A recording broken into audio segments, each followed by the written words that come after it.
Hello, and welcome to another week of me being terrible at NRL Fantasy. 704 last week. I don't like looking at it. We're going to move away from my team very quickly and get into a discussion with Heath. So I've got some help this week. How you going, Heath? Hey, how are you? Thanks for having me on, Nikki, and congratulations on doing such a good job on here lately. It's been really good to get on here and watch and get a few opinions off you because I think we're a little bit like-minded in a few things. So to jump on here with you and chat, it's going to be good. And just a sorry to everyone out there that it's not Katrina getting on here today. You're going to have to deal with me, the fill-in, but I'll do my best to live up to it. Yeah, we'll have to get her a show of her own at some point, I think. Definitely the uh, the the favorite of the people uh after that last bit. No, it was great getting on with her, and yeah, everyone's loved her so far, and you can see why. It's Yeah. good, and I think she thinks like a lot of other coaches that don't get too into the numbers, as she said, and sort of Mm. relies on maybe some other people doing a little bit of the work for her, and just enjoys the game and likes the players that she watches. And I think that's how we all start out with it. And then if you want to fine tune it a little bit more and try and improve in the ranks, that's what we're all here for. We're all learning as we go. Oh, absolutely. As my rank shows. So you're doing pretty well. You've got two teams doing well at the moment, right? Yeah. So my main team, that's sort of done all the homework into it, it's sitting just outside 5,000, so 5054. And my head to head, that was just a bit of fun and a lot of the people that I sort of looked into and a bit more pod plays at the start of the year. It's actually sitting 2,188 at the moment.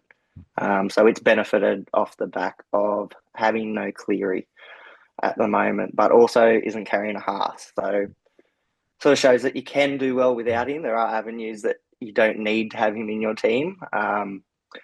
Although I am considering having a look at possibly trying to get him into that team too, just in case it starts to slip off with everyone now looking at him. Yeah.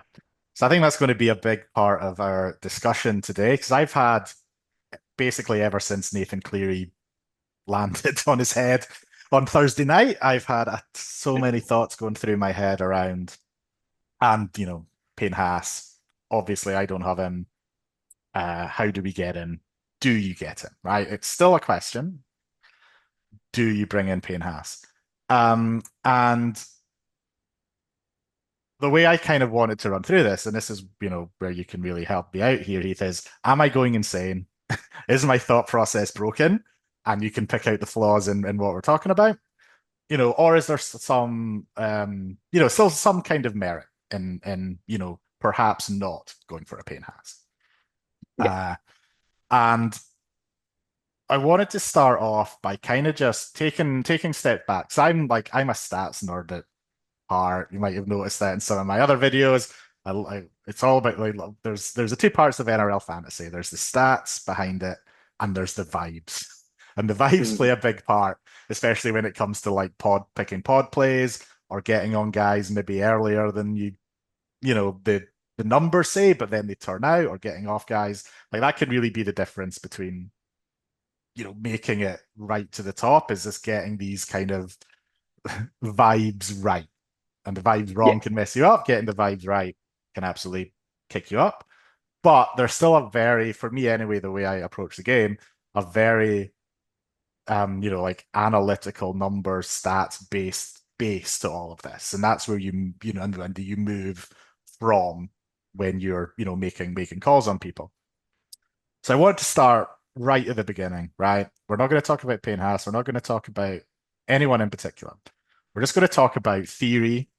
So it might get boring. Apologies for people who aren't into the nerdy stuff like I might be. Stick with it. I think we'll hopefully get to a good point in the end. But what makes a good trade? Like if you make a trade and then judge it at the end of the season, if you do a review of the year, or if you look back in 5 weeks, 10 weeks, whatever it might be, how do you judge if it's been a good trade or a bad trade or a meh, all right trade, somewhere in the middle? And we'll take out injuries and, all of people getting dropped unexpectedly, whatever. Just purely, you bring them in, they play the role, what the result is. And I've got a few examples here, and Heath, you can kind of jump in and point out if any of this doesn't make sense. But simple example here. We've got a guy who's worth 500k. He's priced at 37, and he's going to average 37 for 10 weeks, whatever. We're going to trade him out for another guy who's worth 500k, also at the same price point. How do we judge if that's a good trade or not? So we've got kind of some scenarios here. Some of them are obvious. If you bring in a guy and he averages 32, clearly that's a bad trade. We've wasted one of our trades and we've lost points other than what we would have had otherwise. That has not worked. That was a bad trade. If the player we bring in scores the same points, we haven't lost anything here. Like our team still has the same number of points as it would have had otherwise, but we've wasted a trade. And trades are valuable. Trades have their own value. So that's a bad trade. A good trade. So if we go up to say 44 here, and I've picked a kind of, well, it's not quite a random number, but a lot of people talk about 100k, a trade being worth 100k as a random point. So if we get somebody 37, they score 44, good. We've scored more points. We'll have a bit of cash gen, bit of value in there, right? Does that all kind of make sense, Heath? Like the way that you would kind of think about trades and how you judge them? Yes, so I think it's probably a perfect summary of probably what a lot of people in the community would consider a sideways trade, looking at that price point to price point just across. Mhm. I think you probably have a few coaches out there that would just not consider it straight up. Mhm. Maybe they don't like to look into the numbers, but I am all for something Mhm. like this. I'm all for mid-range madness Mhm. early in the season because it gives you that bigger player pool. So things like this, looking into the numbers, where can you trade to someone that's got a better role at that same price point, make those points that your player might also be looking like going Mhm. down in value, which also adds more to the trade. I think, yeah, you've broke it down really well in that sense that if you're losing Mhm. points or keeping even, Mhm. that's not a trade that you want to make, except Mhm. for possibly in exceptional circumstances where you're Mhm. possibly stuck with 16 and that's the best at the price point you can get, and you just need to make a quick trade with no plans to hold. Um, Maybe in really bad situations around buy time Mhm. as well too, where you could look at Mhm. something like that where you want that likeness for like because your player is going to Mhm. be out and you're happy to take someone else at that same price point because your plan is Mhm. to upgrade them later. It does though then Mhm. cost you that trade later, as you said, and if that Mhm. value is 100,000, you're not getting that out of it. Mhm. But Yeah, if your cool. team gets into Mhm. bad situations, you can do it. Yeah, there's always, yeah, obviously there's kind of exceptions to rules and stuff, as I'm sure we will cover.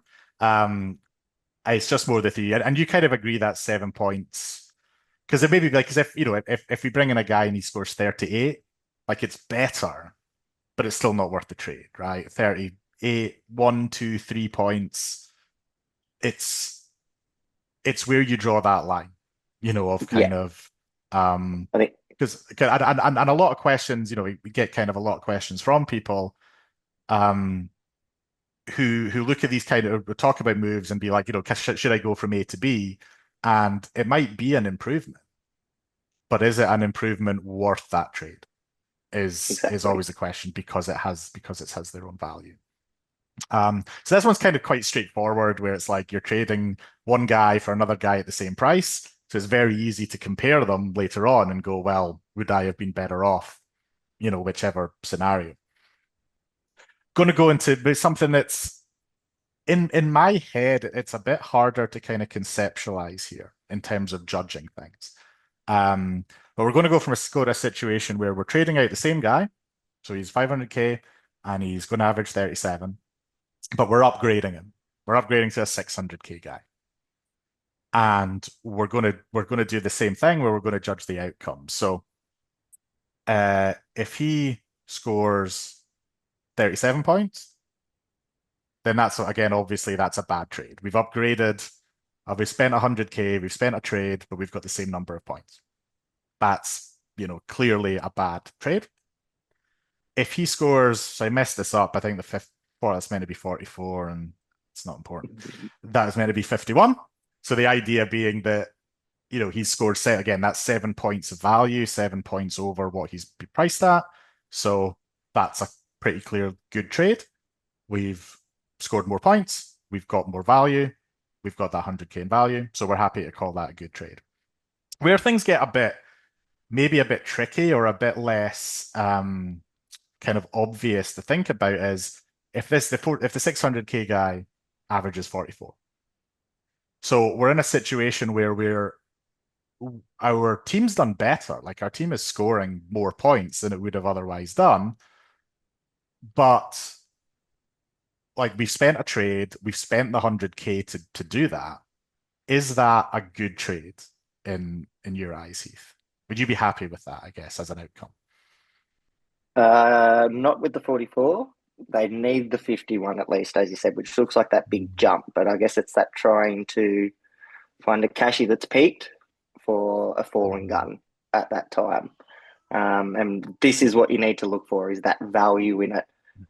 Because you may have players at this 600K point that are looking to score just like that, where you find someone a little bit cheaper down at a 42, 41 mark that's averaged 51, 52 in the past, and they've just had a bit of a drop in their performance. That's someone that you want to take. That might not be so obvious just to look at the numbers and what they're averaging. That's where you sort of need to look into that homework and how they do in the past. And that's how you make those sorts of trades and get what you want out of it. Otherwise, you are just paying for your team points and not getting anything out of it, which you Yeah. really don't want so early in the season. Yeah, and that's like exactly a point I kind of tried to want to make because like these trades to me are always ones that feel sideways, even though you're improving your points. It's still in a way that you're using that 100K. You could theoretically use 100K at end from any one of your players and get an extra 7 points, right? That's just kind of how the game works. Yeah. And it might be like later on in the season when we're just all about maximizing points. Like this is fine, right? If this is the last week of the Yes. season and you've got a trade, you put it on whoever you can to get as many points if you can. So I think Yeah. there's a Fair kind play, of isn't it? like a balancing thing between the season where early on you're you're kind of looking at value very heavily. And then in the end of the season, it's just give me as many points as I can, and I don't care if there's value involved as much. So this is where like I think we're kind of in agreement that I think these and the way I've always approached the game is like I wouldn't make a trade like that if I thought, if I thought this guy's going to average 7 points more, but I'm paying 7 points of value to get there. It's something I would generally avoid. And like you said, I would look at, well, is there a guy at 500K that'll average 44? Can I get that guy Yeah. instead? Or is there somebody at 600K who can average that 51 that I'm looking for and do that instead, or at other price points throughout throughout your squad? Yeah. Um, so taking that as a starting point, and this is where I think it's going to get like a little interesting, or certainly interesting to me, is if we apply that to the Payne Haas situation, and he's now so expensive, right? He's priced at 71. Nobody else is even in his 800K in terms of value. At what point does getting Payne Haas in not actually be a good trade, become a good trade? And coming back to this logic, and again, the way I would approach it previously is if the result is what you're paying for, it doesn't feel like a good trade. So if you're paying for an extra 7 points, it's I've always approached that as being sideways. So I've got a list of the gal about some of a lot of the popular guys here that are going to be traded out. Watson, Ponga, Cleary, Yo, etc. If we take them, I mean we can go down the list, but I guess the kind of theory of what we're looking at here is if Payne Haas averages 16 points more than Connor Watson. So that might be he averages 70, continues to average 71, and Watson averages 55. Or sorry, not what they're continues to score what they're priced at, not what they're averaging. Sorry. But you still get that 16 points. And it might go up. Maybe Haas is a 75 and maybe Watson keeps killing it and gets a 59, whatever it might be. But if that price difference is 16 points, is that a good trade, Heath, in your opinion? I would say no, not unless you are leaving yourself a player short somehow and you're sort of forced into that trade. That's not a trade I would look to do. I mean, it hurts a little bit to sit here and watch Haas, and especially when the sky looks like the limit at the moment. Yeah. Um, but I think he's so prevalent because we've got a lot of Harry Hindsights like myself that were lucky enough to pick him up last week. And so it's made that look like a lot more people are chasing him than probably would have if they would have stuck to their guns a little bit more. I think, yeah, you are paying for it and you're not putting that value into your team. The only merit I can see in it, which Matt brought up with Mitch, is the captaincy. If you think he's a clear higher scorer than everyone else in the game, um, then you can look at bringing him in. But I just had a quick look. I tried to bring up Cleary back in 2023, where he had a run of 101, 91, 83, 97 with a few 60s in between. It happens where people go on these hot runs and they look unstoppable. And then a lot of the rest of his games are 61, 37, 78, 80, What 57, 63, 65. what a scrub.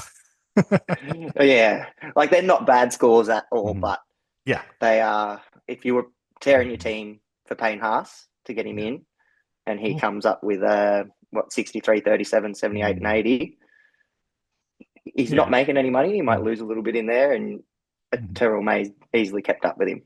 Yeah. And I think what I want to like really kind of point out is so this number, this 71 where he's priced at, and are using this as a kind of theoretical price point.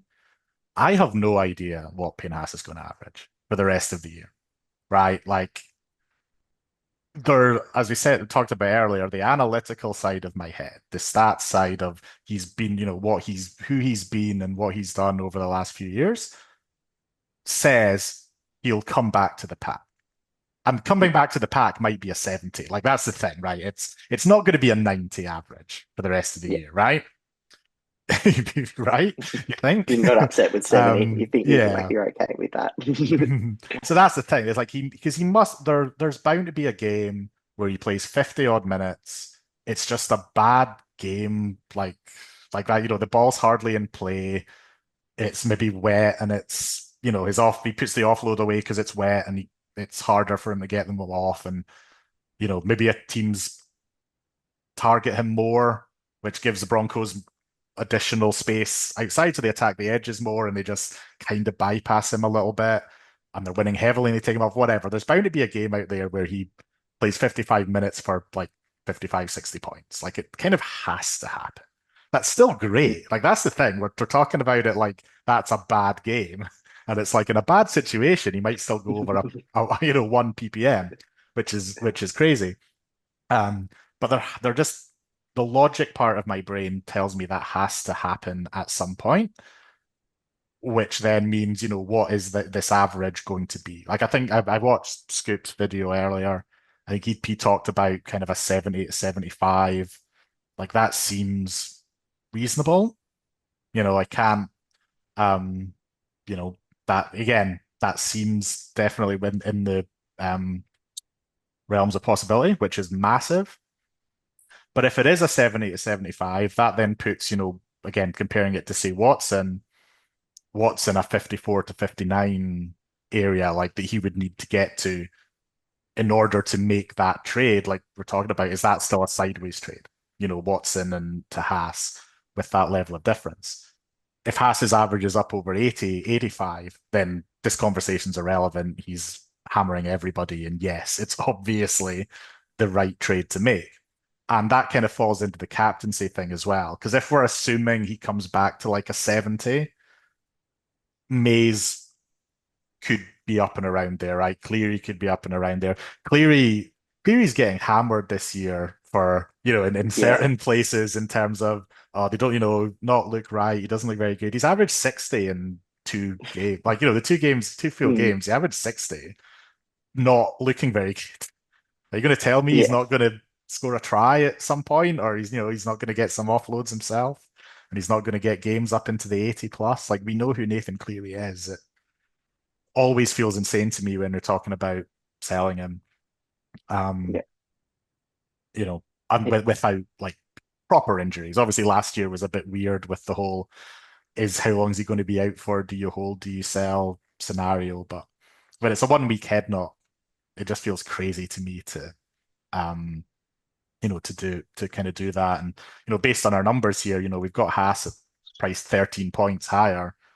Even if Haas does go mad, Cleary can get to within 13 points of an 80. Like he can get 65, 67. Like it's not that's not out of the realms at all. So yeah. Especially with his run. Yes. Once he comes back, Once he he'll comes get back, Cows, that's Dolphins, Sydney. yeah, I think there'll be Yeah, a lot of people might be regretting that move 1 week in or 2 weeks mm, in, once Cleary's back. you're just Um, changing. yeah, You're scared from watching Haas, and now you're going to be scared and hide behind the couch watching yeah. Cleary. Mm. So are there any of these trades here then that you would feel happy about making? Like Watson, Ponga, Cleary, Yo, or anyone else? Like those are the ones I've mentioned because they're the most popularly owned expensive guys the ones that I've seen people looking to sell. Yeah, Out of those, like how would you kind of rank them, I guess, or what would you like the ones that you would feel good about I think trading or feel terrible about trading? most of them. Most I of don't them. think I'd trade most. Mm, The only one I would say would be Ponga, who I don't own. mm, I get that wing fullback is a little bit more volatile, and he does look mm, like probably one of the best all three. mm, But I think you've got also in that position mm. Campbell. I think will be top scorer. I've had a look at Fletcher Sharp, and I think he's Campbell at a much lower price, where you could save that money and have a look Mm. at him after. We have Latrell Mitchell to come back into the game as well too. Still, Yeah, so I that's mean why I that just thought, Latrell's somebody I've had my eye on as a because if you've got Haas and Yo and Cleary and Campbell, you're not going to get Latrell. Like you can't, we can't fit those people in. exactly. So he They're all could be Origin. that if you don't have all of those, if you've got some of those, he could be somebody that you target, when he comes back as a bit of a pod. Maybe he loses a bit of cash early, kind of getting back up to speed, etc. Because I mean, he's about 800K, isn't he? He's kind Yeah, of priced at that 60 points. So he could be one that, like, if you don't go on these guys, is somebody that you pick up as a replacement of sorts, or somebody that could really give you a boost that other people kind of won't have the money to get to. yeah. And I don't think Mhm. what people need to think about is I don't think you're going to gain on the pack, I guess, as much as you would think by trading Haas in if everyone's going to Mhm. do it. It's one of those things Mhm. where I like to consider zagging when everyone zigs. Mhm. And this value thing is exactly how you do that. Mhm. Can you break down your trades to get more points in instead of ripping it Mhm. apart? And Y- is it Yeah. worth it in the long Mhm. run, or are you just Mhm. paying for those extra points for now? Yeah. So we'll get into kind of my team and what I was thinking. But if you wanted to, I meant to ask you if you put a number on Haas's average. So from now on, so ignore the 90 average up to now, right? Like if you've not got him, you're not getting it. It's gone. He is what he is now. So from now up until, Origin or whatever, if you're looking to, people might look to trade him out around Origin. I haven't checked the Broncos buy schedule. I'm not sure how good or not it is, to be honest, about holding him. But let's just say from now to Origin, what are you putting as a number for Payne Haas's average? Or he's probably trade out for Origin. He's a buy around 11, so he'll be out two Mm, weeks in a row. Because I did think mm, he's probably a player by the time he gets to that point. You consider holding season long if Mm. he does what you want and Yeah. he's the best player. Um, he's got a pretty solid run, but even 75 plus still seems a little rose-colored glasses. Just Yeah. like Mm. knowing what the scoring in fantasy is like normally. I know he's hitting Mm. a heap of offloads, but as you Yeah. said, I expect there to There's- be a lower mm. minute game in there. I expect him to have a bad Mm. one. I expect, Yeah, even he's if it's not an injury that keeps him mm. out, a niggle that he needs to Mm. reduce the minutes or the workload a little bit. He's playing out of his skin at the moment, and Yeah, because it's there not is sustainable. he is the type of player as well. We're looking at the draw might not like it can give a little bit of false hope in Mm, some ways because if he has a if he plays 30 minutes goes off after say 30 minutes and they're hammering whoever they're playing, he might just not come back on. Like that's the yeah. thing. Like maybe, the plan might be 30 minutes and then a break and then another 30, 25, whatever at the end. They might just decide. And like you said, with a bit of a niggle or something, he comes Mm, off and I'm a bit, whatever. He just goes, we're up by 30 points, Payne. Just have a seat. Just, put your feet up and um, it's more likely to happen in games that you think that look good on paper. Um, compared to say like if they played like the Storm or the Panthers, like he's going to play a big minutes in those games, and yeah. he's going to score big points. Like it doesn't matter who he's playing at this stage. But the kind of opposite to that was that was kind of part of my thinking going into this week against the Cowboys, and then he just played 72 minutes. Like that made no sense to me.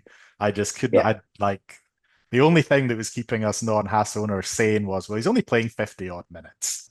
I think we kind of left off, but yeah, we're just talking about Haas and like what kind of number we can put on him averaging from now on. And Mm, um, that's right up to yeah, Origin. yeah. So I think, I mean, that this is 70 to 75 seems quite common, I think, in terms of, I guess, what people are looking for, or, realistically expecting. Could he go bigger? Yes. Like I'm not going to be Yeah. completely surprised, but if we're being realistic, it's probably in that 70 to 75 mark.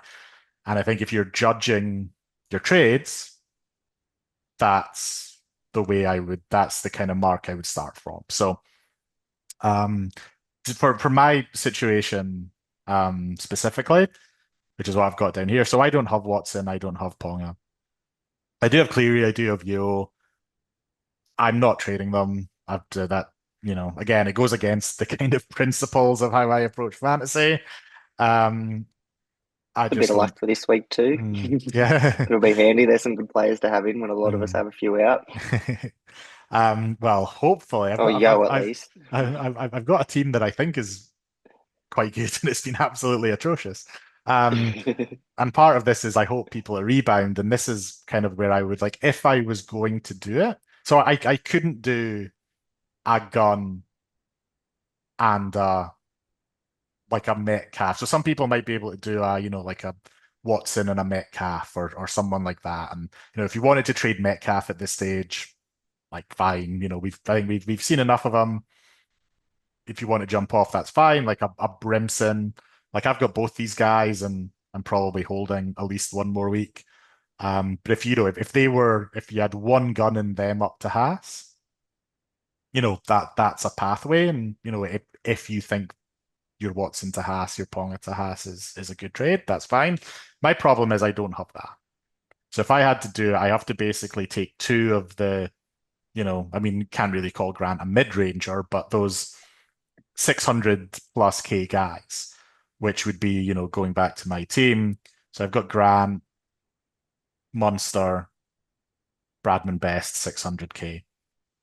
I would need to be taking those guys out. And if I could do it with one, that would be fine. But doing it with two just doesn't, again, just feels so dirty in Mhm. terms of how we kind of look at this. And, if we try and project some scores here. So if I've got Grant and you might think this is a bit optimistic, or some people might think this is a bit optimistic, but I've got Grant and Munster at a 55 average, say. And with Jerome Hughes being out, that might give them a a boost. Munster's probably going to kick the ball more, take a bit more in attack. Grant might actually try and attack this week if Hughes isn't there. But if we peg them at a 55 each, say, I'm bringing in Haas and I'm bringing in a 300 odd K cheapie. I would need a 75 from Haas and a 35 from that cheapie just to kind of balance this trade out. Like that doesn't even make it a good trade at this point. I'm just balancing it out by doing that. Um, if you think Haas goes up to an 80, that's fine. That's that 5 points of value. So earlier on, we kind of said one trade, you want a 7 points of value. That would give me 5 points of value for two trades here. Like again, it just doesn't taking the and I guess my kind of point of doing this video, and it's never to tell people what to do. I know everyone's going to get Haas, and you're probably going to be happy you get Haas, right? It's just you'll feel better. You'll watch the Broncos game. You'll be much happier, especially this week because your Watsons, your Pongas, your Clearys aren't playing, so it's going to feel really good if he goes out and gets a big score. So, like, I'm not pushing people away from doing anything, but it's comes back to this like there has to be a logical approach to it in my head to make it happen. And with these numbers, it's like Haas needs to be like an 85 plus guy for that to kind of work, which is unlikely. Or of course, Grant and Munster could continue to suck, and it would have been a good move anyway. But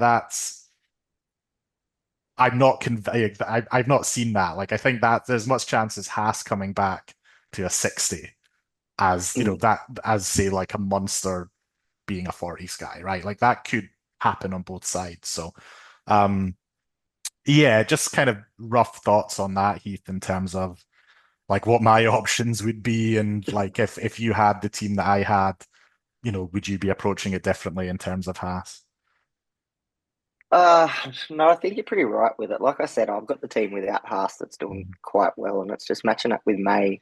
mm, Last week, obviously, with that 106, it looks crazy. yeah. Um, if by some chance you manage to captain Gary, you have no issues with that. I mean, we have players score big Mm, all the time, um, and it's not the same players regularly. A handful of players will score 100 throughout the year. Are you lucky enough to catch them with the captaincy? If you're not, you miss out. Like at Payne Haas, I highly doubt comes out and scores anywhere near 100 again this week. Um, so I hope not. he's gonna, yeah.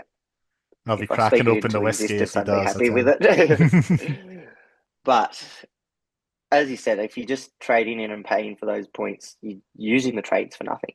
Like Yeah. you've made those two trades, and yes, that looks better with a shiny Payne Haas in your team. But if that other player that you're trading in isn't a good trade in option, or your avenue to Payne Haas isn't a good trade out option, Brimson, I think, is a good example. Like maybe I'm lucky in not owning him, but he'll likely be a trade target for me in the coming weeks. So Yeah, uh, yeah. Like I I've don't know I've if I'd I've trade got him yet. yeah, I've got Brimson. Like I'm happy to hold him. The news today with Keeney Mm, being out, I don't know what impact that'll have, but Brimson's one. mm, Like he was terrible last week.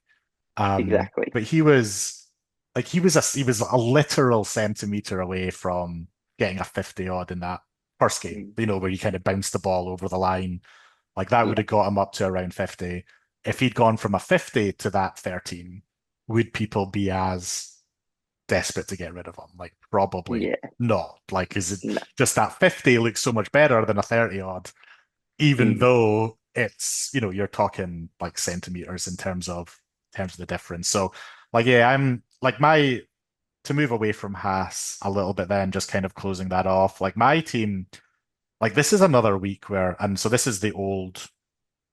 I've rearranged things, but basically I have 17 without making a trade. It involves playing Yongi, Cole, Brimson, Tamale, and those guys, Metcalf. Like it's not a great 17, but it's a 17. And my bench being Cleary, Best, Marju, and Hubner. Like none of them are trade outs, like in any normal sense of the word. You know, mm, could I do something like I could if I wanted to jump off, like say Metcalf and Brimson? I could go to a cheapie and um, someone a bit more, like someone in that 500k mark. Like I can maybe reach, say, Couchman, somebody like that. But it feels forcing it, like at this stage. And I've used three trades already. If I wasn't, this is where I think the mentality comes in a bit as well. Like I'm 43,000. It feel like I'll probably lose ranks again this week just because I've not got Haas and I've got Cleary and Best and Margie and whatever. I've got a lot of money sitting on the bench. So I'll probably lose ranks again this week. Or, I mean, not gain too many, depending on, I mean, if Grant comes out with 100 or whatever, I'll be happy. But I'm probably not going to do too well this week. But it still doesn't mean that like I can waste these trades. Like again, it is such a long season and it's just trying to put that lens on, is this really worth it? Am I doing it because I'm pissed off? Like the ultimate rage, Mm, it's rage trading. It's like I'm doing yes. terribly, so I'll make some trades. And then later on, you're like, why don't I have any trades left? And it's because you're doing all this sideways stuff, early on. Mm. So And that's, my yeah, yeah. when those people that have saved Mhm, those trades and are making those mhm, moves and trading in people that you can't, mhm, um, or your origin players that everyone's gotten rid of that mhm, are now lost a bit of money because they've just had a bit of a rest. Maybe Payne Haas comes out mhm, and he's in yeah. 700s, 800Ks Mhm, again before um, he goes on these little mhm, finals run. But if you've used all your trades, you can't get him in. Like there's going to be other opportunities to make up these points. yeah. You don't need to Mhm, waste your trades now just to sort of hold. mhm, I think you're perfect with your strategy. It's just the unfortunate luck of it mhm, that Payne Haas was the player that's come out, and mhm. if you had him, you're doing well. And Yeah, if you it's captain Cleary, I meant to look up like justified if I'd picked Haas instead of you, which for a lot of people was a kind of 50-50, pick at the start of the year. You're going to have one of those two big guns and do you go with the kind of, I mean, you was the safe option and then, obviously you drop that 30 for no reason that is inexplicable. Haas maybe had a bit of injury concern over his ankle and his surgery over the thing, but like picking Haas over, you know, would make such a difference. Just one 50-50 decision would shoot up the ranks. And like I am a believer that these things even out generally. Like I'm not going to win the comp anymore. I've um come to terms that I am probably not going to be one for number one overall. I'm probably not going to win the private group. But if you make the right decisions, or what you perceive to be the right decisions, more often than not, you'll come out in a decent position at the end. And, you know, the fact that I'm kind of being held to account by doing these videos every week maybe means by the end of the season, I'll have completely throw my strategy, my tactics in the bin and try something different next year. But like I think for now, yeah, my approach is to kind of stick with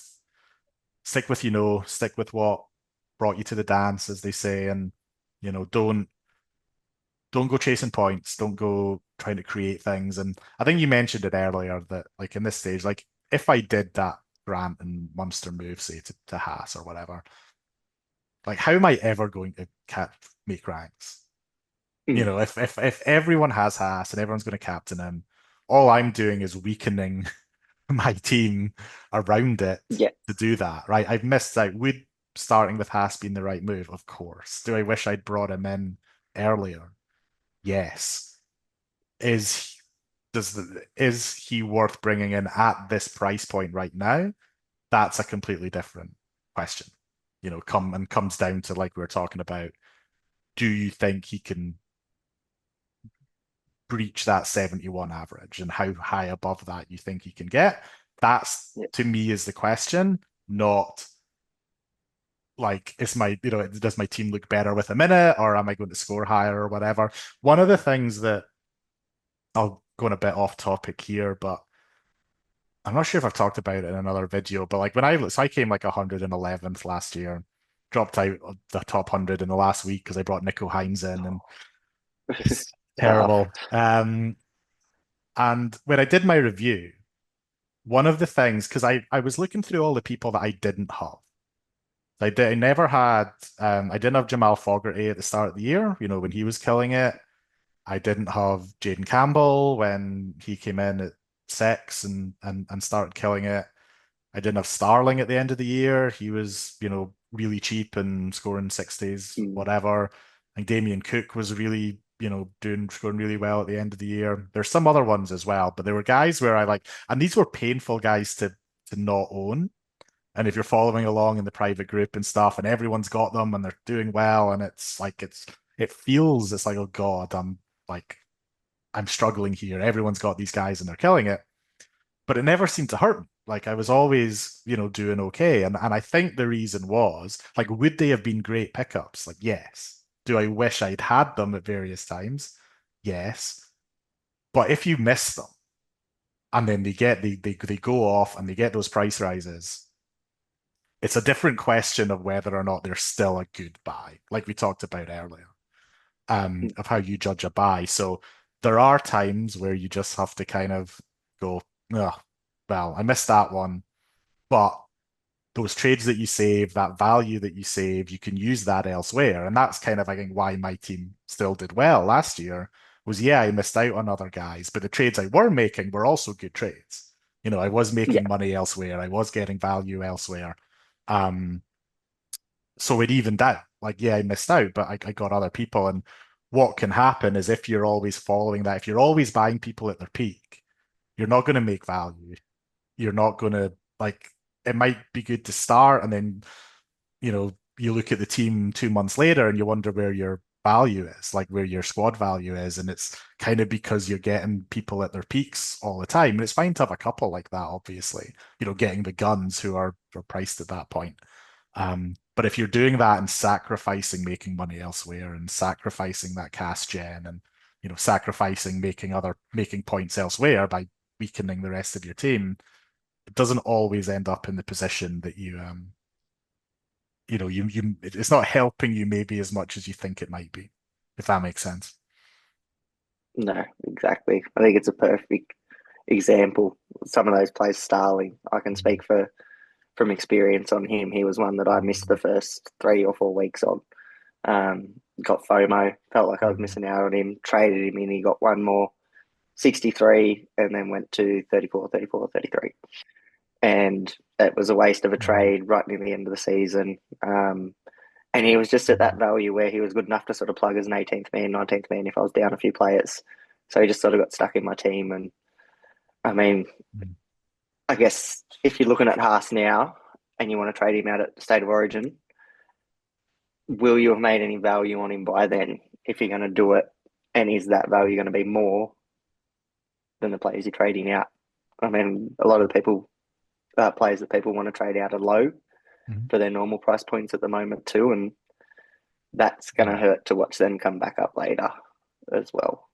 Yeah.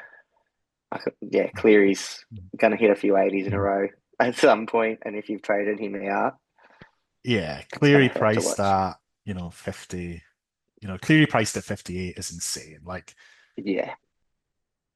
how would you not buy him? I suppose this is like a question, Mm, right? If you didn't have Haas or you didn't have Cleary at this price points, like who would you be targeting? mm, It's Cleary, right? Like, which yes. just at those price points. And I think as well, and I meant to make this point as well. And a lot of these guys, by coincidence or not, like Watson, Ponga, Cleary, they're all out this week. Do you think that's influencing people a lot in terms of, um, you know, trying to fill that one, you get one extra week, if you like, of Haas. Like, does that make a difference to the decision making? Um, or is it just kind of well, everybody has buys, like it's going to kind of balance out through the season anyway? And would it make a difference, like, do you think if Newcastle weren't on a buy and if Watson and Cleary hadn't had those head knocks and they were all playing this week, like would Mm, would people still be looking to make those trades as much, do you think? I don't think so. I think that's it. I think, and that's, I guess, why the only reason I can see a bit of merit around it is I think there's a few teams struggling for the 17 this week. Mm-hmm.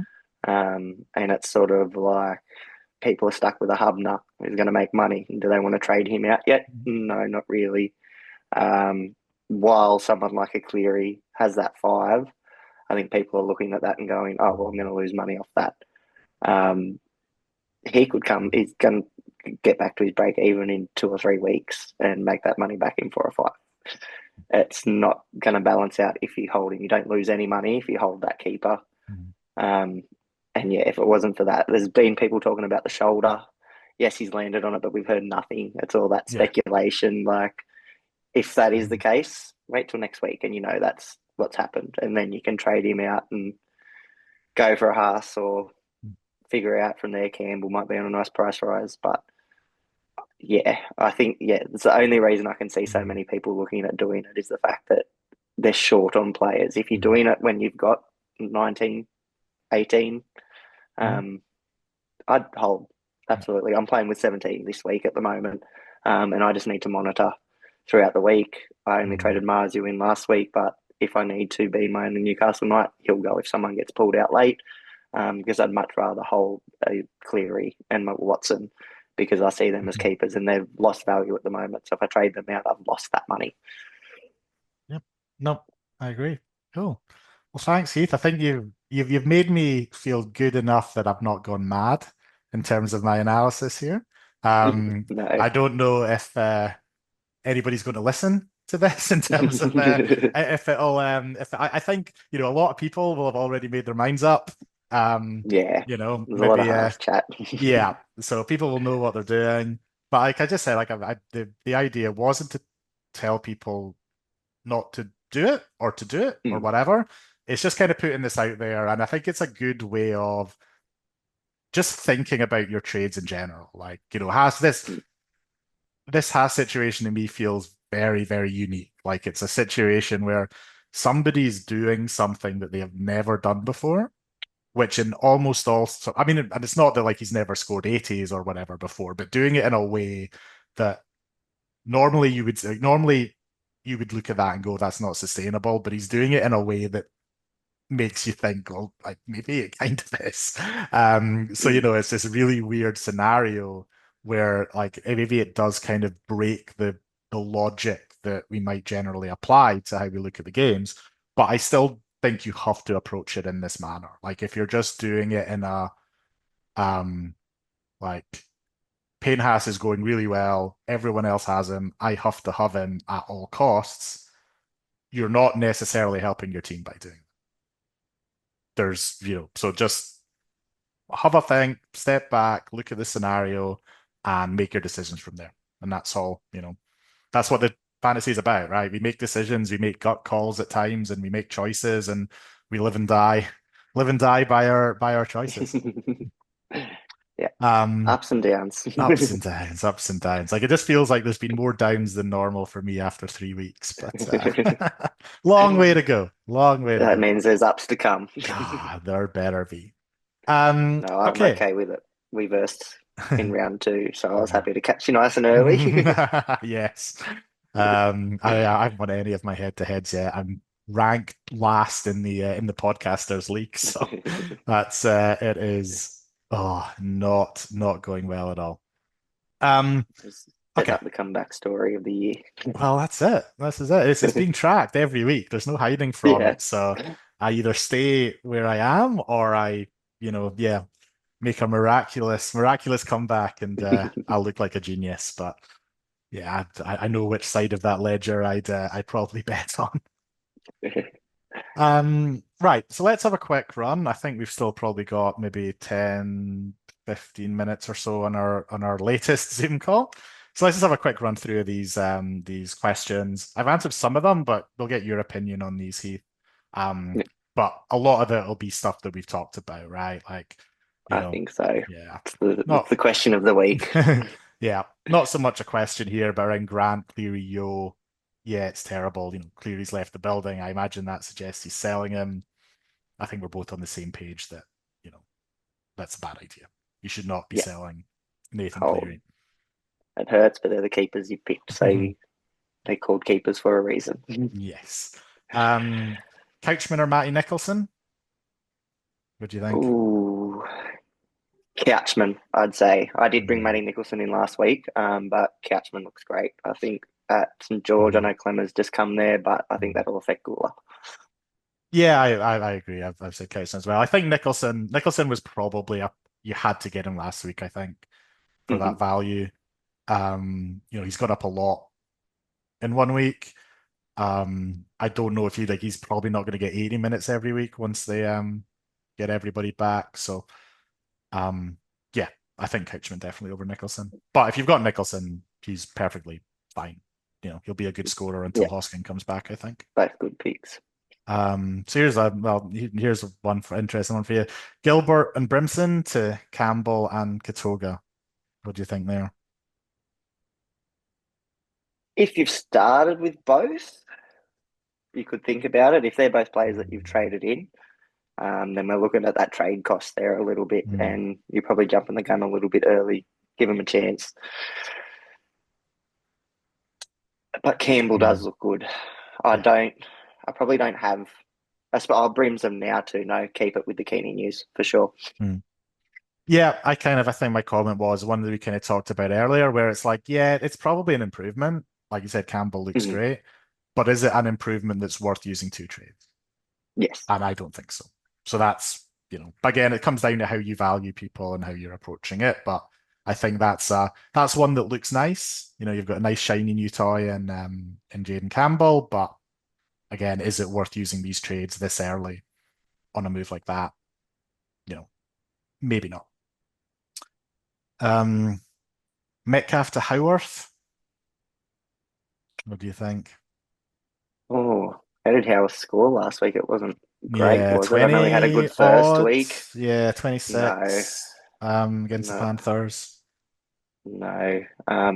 Yeah, if you're trading Metcalf, downgrade, but there's not anyone too clear. I'd give him the Mhm. week.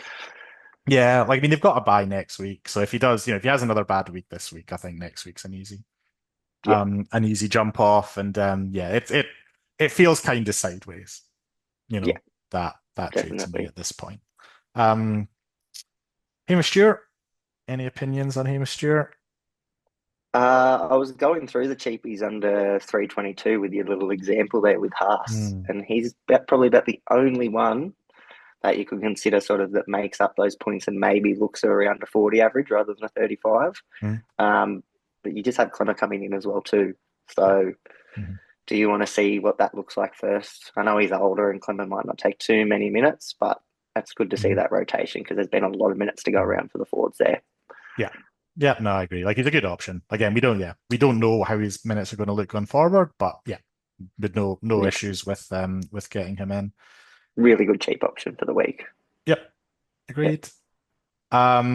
Yeah, another kind of again similar questions. Brimson and Iongi or Toya if out, he's not out. So Brimson and Iongi to Katoga, Jenkins, and Couchman. Same kind of opinion on Oh, Brimson. I mean, Iongi, yeah. What do you think? yeah. Don't think it's worth the trades. I know Mm, Couchman looks nice. Katoga and Jenkins have their worries though, yeah. so I don't think the trades are worth it. Yeah, They're Jenkins. two green dots. Yeah, exactly. This week it might just be Yeah. about doing that. Um, yeah, Jenkins is it's kind of a bit weird the way he's kind of come. He's playing center now. Mm, Does he actually have that spot, or when Edwards comes back, does Laurie go to the wing and does Alamori come back into the center? So he could only have another week or two before he disappears again. But if he's locked down that center spot, could be useful. But yeah, yeah. I'd maybe want to wait until we get a bit more clarity on that. Um, Similar again, Brimson and Duffy. It's a bit different here. Duffy's gone, so he's definitely a trade. Brimson and Duffy at Pap and Katoga. So, there's worries about Pappenhausen being injured, but just say he wasn't injured, Mm. like if he was fit. Would you like that? That's one where there's value there now with Pat Hmm. because he's going to take over that goal kicking. Yep. So that's the sort of thing you look for with these sorts of Hmm. trades. Duffy, you want to get rid of, but Yeah. Brimson's and also someone you've only given 2 rounds to. Hmm.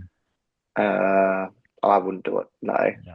But Pat, I do Mhm. see as a decent trade in. I just don't think worth the trades for Brimson. Yeah. I'd do So the single. what I always say about Pappenhausen is um like yeah, like I think everyone loves him as a footballer. He'll definitely see it as a good bring in with the goal kicking.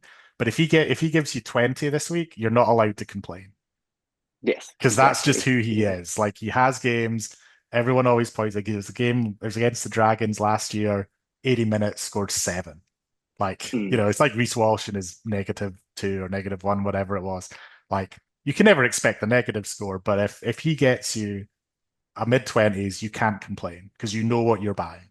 You're buying somebody yes. who will have games scoring in the 20s, and he will have games up in the 60s, 70s where he's looks electric and, you know, gets a ton of attacking stats. So that's all I say about Papenhuyzen. Ultimately, could definitely be a good buy, but I don't want to hear any complaining in the chat, in the group chat, that he's not scoring well. I mean, last week he kicked a couple of goals. He got a line break try, a line break assist, try assist, and scored 35 or whatever it was. Like it's Mm, you know, he has low games in him, so you just have to take that as part of the package. Um, Kobe Hetherington to Takiyaho. There's a couple of pods thrown out there, but yeah, no, that's a bit sideways. Kobe's going mm, all right, I think. And and Takiaho, see what he's like first if you mm, want to consider something like that. mm, But yeah, feels sideways. yeah, yeah, I agree. Um, yeah, another kind of similar one here, but like Gilbert to Couchman. Yeah, sideways in. Mm, Yeah, Gilbert's looked good. Couchman's looked a little bit better, but he's only got mm, that 2 game sample as well too. And mm, especially if you've traded Gilbert in, no mm. way. Yeah. Again, it just comes back to the point of, is it an upgrade? Quite Mm, possibly. Is it an upgrade that's worth you spending the cash and the trade that you would need to do it? That's a different mm, question. So you have to just yeah, take that into consideration, not just, will Couchman score more points? Probably. Is it worth the move? Probably not, or maybe not. Like it's up to mm. you, right, to work that out. So those are the Easy questions. trade where they could score the Mm. opposite, and Gilbert could go better than Couchman, and you Yeah, hate yourself for the trade. yeah, that was the big one. I mean, I think the one thing I've got right so far is the whole say far to Gilbert thing, and I did a bit in one of my first videos after that first week that, talking about variance and swings, and if you do that trade, you'll you know, say far could outscore Gilbert for the next couple of weeks, and you're going to regret it, and Yeah, then that's what happened. So yeah, yeah. yeah. Siwa Wong, a bit chat about Wong. He looked so good last week, Mm, and I'd considered him a little bit. And the Roosters forward pack's tricky. It's mm, been tricky now for the last 2 years, so there's some risk involved. But yeah, look, I just read your mm, comment. I think you're pretty spot on. If you yeah. back it, if you're willing to take that gamble, I Mm. think he's a pretty solid pick. However, I'd probably be more watching for Thomas Cart next week now, a little bit cheaper. Um, doesn't play mid though. I Mm. think Wong's got mid, doesn't he? Uh, does he have that jewel? Possibly. Yeah, you can look it up. Yeah, Um, solid yeah, pickup if you're willing to gamble it. yeah, but yeah, you have Yeah, to be aware that he could go back to a, low minutes. lower Butcher's minute back. role at any point. Yeah, Yeah. it's hard to know what's going on with when once they get all their bodies back in the same place. Mm. So the last couple, I think we're going to get cut off in a couple of minutes, but we'll try and rush through these. Yeah. Um, Duffy to Gatoga. I mean, that's fine. Then Yeah. right into Campbell. Ooh. Probably not, no. I know Gus looks a bit depleted in Roosters Mm, pack there, unless you've got a really solid edge and your wing fullback's really poor mm, and you want to capitalise on that. But yeah, that's a sideways trade. I mm. like Duffy to Katoga. That's a trade I'm making this week. Yeah, that seems But fine. yeah, Mhm. sideways Cool. again. Gus has those big scores in him. Mhm. Should I get Horsburgh or Couchman? Ooh. That's an interesting one because this is sort of Mhm. where we can look at that value. Horse still Mm, definitely has value to make, um, but is Couchman now at about the same value to make himself? yeah. So And then you'll Horsburgh save a just bit of yeah. cash. Very quickly looking at it, Horsburgh's 40K more expensive, roughly. Oh wow, So that's a lot call it closer than I thought. about 3 points, about 3 points worth of value. Oh, I'd take horse if they're that close. I thought Catchman was a little bit cheaper. Yeah, he's at 580K. Oh wow. So, yep. I mean, I Yeah, think no like, horse in. yeah, yeah. To me, I just like up to Mhm. like these are the type of calls where like I feel bad about telling people what to do. Really, like this is a Yeah, and this that's goes it. into those that vibes check type stuff earlier where you could crunch the numbers and I think they would come out pretty. I mean, I haven't, but my impression is that it'd come out pretty similar. Like, Yeah, um, depending on how many minutes you think Couchman's going to get um, once Clemmer and stuff come in, is he locked into this 55, 60 minutes, whatever he seems to be playing? But yeah, to me, that's buy who you like there. I don't think yeah, you're that's going it. particularly wrong in any way. Right, last one, because I think we're going to get cut off soon. Munster to Campbell and Bird to Patty. Oh, not Munster. I know he scored weird with the three try assists, but Mm. hold him. Bird is someone to look at to move on. I don't know if Paddy's the best cheap option though. I've sort of got Katoga. I need to look more at DeGroot. I think his um, state cup stats are pretty bad. Um, there's one more cheapie this week too, and I've forgotten what it is now. I've just Oh, noticed that it. Jenkins, possibly, I've just noticed it because actually he. tells me at the top of this that how long's left in the meeting. That would have been helpful Oh, if does I'd known about that it? earlier. We've got 3 minutes, 50 seconds. Oh, Oh, I'm that's handy. learning. I'm learning every day. Uh, few Sorry, more I questions we interrupted you can there. get through. No, that's all right. That's Hmm. good. I was starting to rush. I was like, oh no, I'm thinking about this a little bit too long. Hmm. Yeah, no, Jenkins, Katoga, um, as we said, is it Graham from St George? Yep. Um, they're sort of Hmm. who I'd been considering cheaper other than Paddy. Yep. No. But if you like him, your Mhm. choice. As you said, I like that. If there's been any Mhm. sort of umming or ahhing on it, these are these things where it feels much better if Mhm. you make this choice yourself. Yeah, It's much exactly. better than being told something and Yeah, it like all we backfiring on can, you. yeah, all we can do is be like, this is kind of why I like or don't like somebody. And if you Yes. disagree and you want him, do it. Absolutely. Yeah. Absolutely.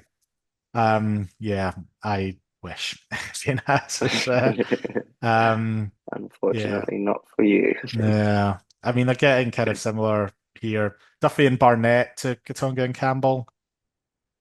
I like that one a little bit Mm. more.